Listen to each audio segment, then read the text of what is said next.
That's a 50s ukulele.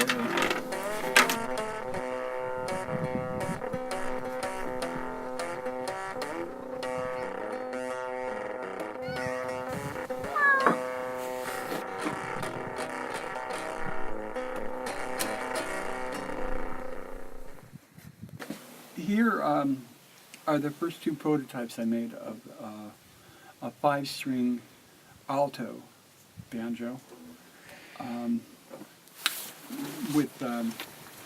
I got some snare drums and I ripped them so that they would be like 4 inches wide, suitable for a pot for like a bass banjo. And that's why there's only 5 brackets on them, because they're snare drum pots. And I took a couple of Stratocaster necks that I got on eBay, and I chopped them with a coping saw and a Shindo saw rasp and worked them down so that they became 5-string alto banjos. And this was the first one I made, absolute first prototype. And this is the second one I made. Had Dr. Rob Stanley sign it. I met him down at the Hardly Strictly Bluegrass Festival. So it's a snare drum? A snare drum pot, yeah. Cut at the bottom. Yeah, ripped with a table saw. The table saw. And then it's got a pickup in there. You put the pickup in? Yeah, it's got a little thing there. A knob. It doesn't work very well, the pickup, you know. Okay. It doesn't work great. And it's strung with cello strings, so it's about an octave lower than a standard long neck. The resonance of the string is comfortable at about that tautness.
Cello was my first instrument, so I always resonated with it.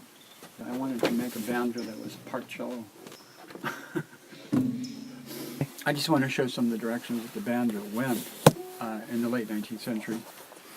A German Jew, I believe he was Jewish, August Pohlmann, who lived in Connecticut, I believe, patented this in 1887. And this is a mandolin banjo. He took a pear-shaped mandolin body and put a 5-string banjo neck on it.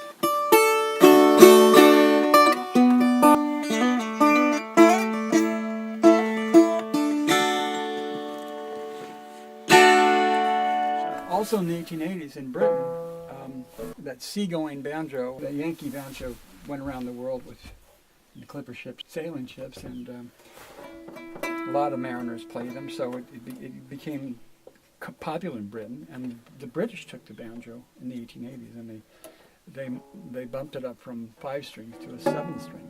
So this is the 7-string British banjo made. I put it together. I got the neck on eBay, had the pot, 38 brackets on this pot. But some of the English 7-string banjos had pots with 38 brackets. This is again the silver foil. It's a fretless 7-string banjo from Britain. I had somebody playing down the rosewood fascia for the fretboard, and I inlaid the standard Les Paul side inlays. This is a 4-string, I call it a blues banjo. It was originally made somewhere in the Pacific Rim, probably Manila. who knows, Singapore. Had a terrible, crummy tuning head on and the tuners weren't worth beans. They were like guitar tuners that came out floppy-eared ones. So I chopped it in order to turn it into a plectrum length, speaking length. And I took an old ode four-string head and chopped that too off the old neck and drilled it either way and put a 7-inch, 3/8 of an inch diameter steel dowel in there and epoxied it. This is approximately what Pete Seeger's original long neck banjo looked like, because he made his first one by doing the same process, by chopping one tuning head off there and putting another. Tricky to get it to seat right. I think I had to hold it. I had a fast drying epoxy and I had to hold it for 5 minutes. Hold it tight because there's no way to clamp it properly. This is a fretless neck that I put on an old ode pot from the 60s in order to get a blues sound, and you can bend notes with it.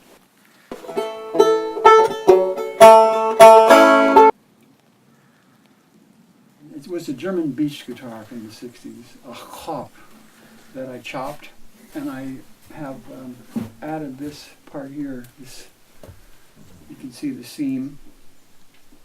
It was fortuitous that the fretboard, the surface of the fretboard was the same kind of Brazilian, rosewood effect, and I did the cutting of this with I think a little round handheld battery operated Makita or Black & Decker skill saw, and then I filed down, made it all even, and I cut this. I ripped this from a banjo neck, from a 4-string banjo neck, and had to chop it in here. A little bit of some complications as far as to get it to seat in there, but it's nice because it's a wide neck.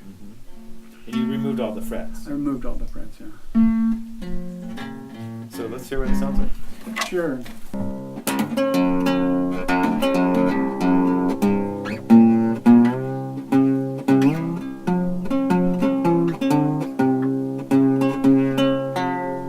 I was inspired to do this by my first 7-string banjo. That is, the fact that there was a 7-string banjo inspired me to take a guitar and to adopt it and chop it and try to make a 7-string. This is a Fender Telecaster, all from parts, American made, that I put a symbol off from parts off of eBay. This is a hollow body. It's a hollow body, I think it's a Canadian made by some party in Canada made the body. And you just shaved off this part? Again, I did this with a coping saw. A little rough in here.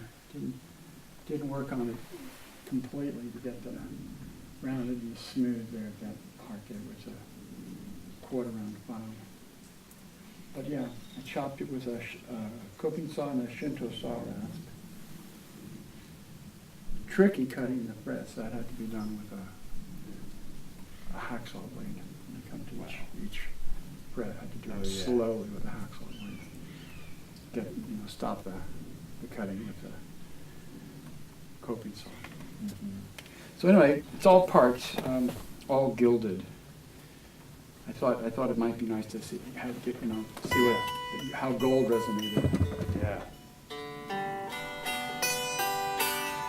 This is an old Mexicans made Stratocaster that I chopped and did the same thing with a coping saw and a Shinto saw rasp to turn it into a 6-string.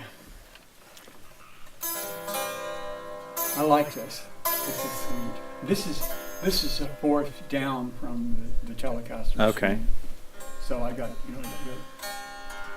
And this is a 7-string guitar made in the People's Republic of China that I got on eBay. It was a 7-string guitar? Well, it was a 7-string guitar, yeah, but I chopped it. It was all metal. It had this horrible wah-wah thing here. Uh-huh. You know, big thing, and this horrible monstrosity of like a snapping turtle bridge. And I made the bridge out of getting the right speaking length, you know, to 12, you know, from here to here. I put the bridge in the right place and made it out of maple. This is I got this blank kit on eBay again. I love eBay, and it's got its merits. It was made again in the People's Republic of China, and it's a Chinese clone of a Gibson TDE 335 jazz guitar. Generally, they're cherry apple red, and this one was just unfinished. This is something again I chopped. It was a rectangular tuning head, and with a coping side, I formed it to be like a Gibson master tone tuning head.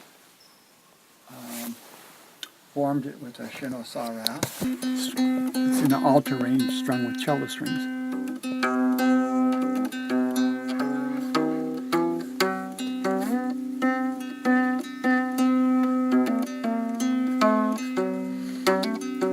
It's fretless also. I took the frets off and I did the inlaying. So, It's very nice. yeah. This is, I'm certain no one has made one of these. I'm certain no one has made a 5-string electric jazz cello banjo.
This is a recent creation made by a banjo maker, I think in Canada, who has taken to making fairly authentic an approximation of a plantation banjo from the antebellum South with a gourd. So this is with the addition of the 5th string, which was invented by James Sweeney in Virginia, a white man. This is pretty close to what a pre-Civil War American slave banjo was like with a gourd. And it was brought, of course, over on the slave ships in the memories of the slaves. They remembered the instruments they had in Africa called the banjo. So They were strung with gut strings, and their copper tacks were used to hold the skin on the gourd. So I wanted to make an approximation of a Civil War banjo. I bid on a Civil War banjo on eBay and I missed it. So I put this together from parts I got off of eBay from a 1920s pot with 16 brackets. So it's not actually, what does not conform to the Civil War pattern is the Civil War banjos had on an average 10 brackets on the pot. And I got this on eBay. This was somebody's project fretless neck, and I worked it down considerably with a Shinto saw rasp so that it made it nice and smooth and a lot thinner. It was a rough project. Somebody had begun to work on it. And I did the same thing with this one. I got this is a harmony neck from the 60s, but the same kind of pot from the 20s.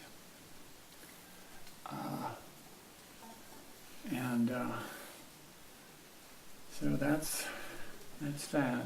Okay. This is actually my oldest banjo. It was made in 1870. It's a Buckbee, and it says in there number 99. So I called it directly the old 99. I got this on eBay for $80. It didn't have the skin. It had the rim. But I made the tailpiece, and it had the dowel post strung it. But it's a very sweet sounding banjo. So this is from 1870.